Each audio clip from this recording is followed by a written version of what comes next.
আসসালামু আলাইকুম। Hello guys, ঈদের বড় ভিডিওর এখনও ছাড়া হচ্ছে না, কেন এডিট করা এখনও বাকি আছে। এডিটটা হয়ে গেলে ঈদের ভিডিওটা ছেড়ে দেবো। আর আমাদের ঈদের দুদিন পরে ছিল এখানে একটা অনুষ্ঠান, শিল্পী এসেছিল এমডি আরমান, সে গজল বলছে, তোমরা একটু শুনে নাও।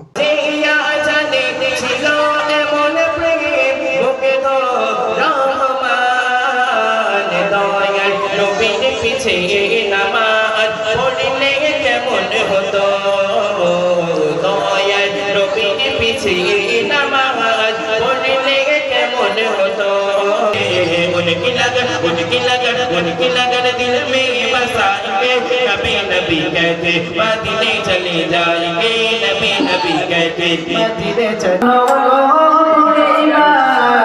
मैंने कहा तो